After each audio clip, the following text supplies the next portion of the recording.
नमस्कार मंडळी. तर सध्या आपण बघतोय की मुंबई येथे आझाद मैदानामध्ये मनोज जरांगे पाटील यांचं आमरण उपोषण मागच्या 3 दिवसांपासून सुरू आहे आणि महाराष्ट्रभरातून मराठा बांधव या उपोषणासाठी मुंबईमध्ये येत आहेत. तर मी सध्या आहे आता मुंबई लोकल ट्रेनमध्ये. तर माझ्यासोबत आहेत काही मराठा बांधव.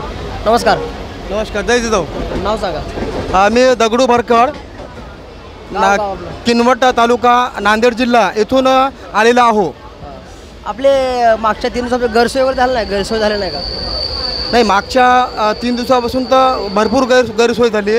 म्हणजे त्या ठिकाणी पाण्याची व्यवस्था नव्हती, जेवणाची व्यवस्था नाही आणि आपली म्हणजे आपल्याला पाणी आणि जेवण वेळेवर न मिळावं यासाठी या सरकारने सर्व हॉटेल बंद केले होते आणि त्यामुळं मग आज आपल्या ग्रामीण भागामधून जेवणासाठी खिचडी, भाजी, भाकर, चटणी, वडापाव, केळी या सर्वाचा पुरवठा या ठिकाणी केलेला आहे. आज बरं, काल शिष्टमंडळ जे होतं शिंदे समितीचं किंवा माजी न्यायाधीश शिंदे सर होते, ते सर्वजण भेटून गेले आणि बराच वेळ त्यांची चर्चा पण झाली मनोज जरांगे पाटील यांच्यासोबत. मग तरीही अजून कुठला निर्णय घेतला नाही.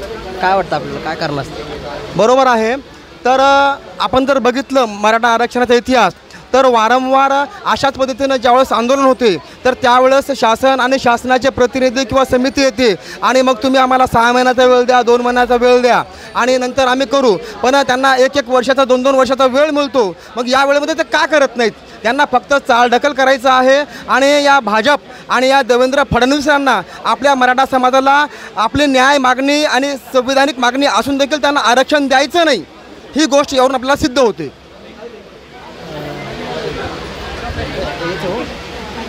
बरं, आता कट करा सर, डबल घ्या तुम्ही ते मेन.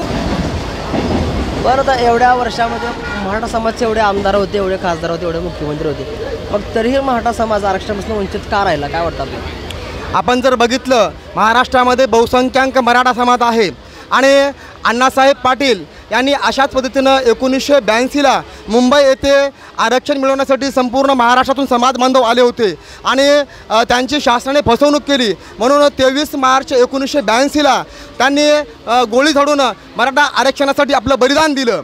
पण आपण जे म्हणतो की मराठा समाजातले लोकप्रतिनिधी आहेत, पण हे लोकप्रतिनिधी लोकांचे प्रतिनिधी नसून हे लोकप्रतिनिधी पक्षाचे प्रतिनिधी आहेत, ही गोष्ट देखील आपण समजून घेतली पाहिजे.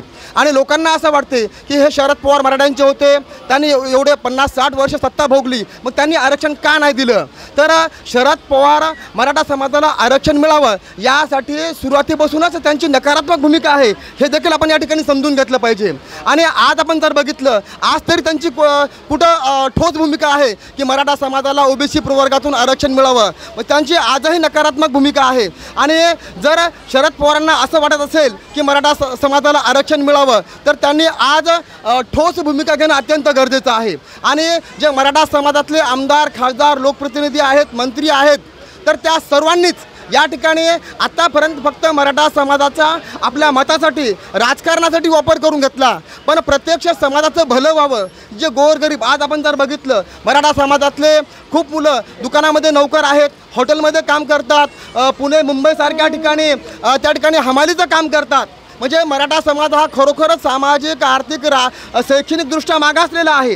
कुणबी मराठा, कुणबी आणि मराठा हा एकच आहे आणि या आधारावर आपल्याला आरक्षण देणं हे काही गैरकायदेशीर नाही, हे संवैधानिकच आहे. त्यामुळं आज जे काही मनोज जरांगे पाटील या एका चांगल्या व्यक्तीच्या माध्यमातून एवढं मोठं नेतृत्व निर्माण झालं, तर त्या माध्यमातून आज लाखो नव्हे करोडो समुदाय त्यांच्या नेतृत्वात एकत्र जमलेला आहे. आणि आज आपण जर बघितलं आंतरवाली येथील जे विराट सभा झाली आणि आज मुंबई येथे जर आपण बघितलं तर मी म्हणतो भारतामध्ये नव्हे तर जगामध्ये लोकशाही मार्गाने एवढं मोठं आंदोलन जगामध्ये कुठं झालं नाही की ते आंदोलन माननीय जरांगे पाटील यांच्या नेतृत्वामध्ये लोकशाही संवैधानिक मार्गाने आंदोलन सुरू आहे.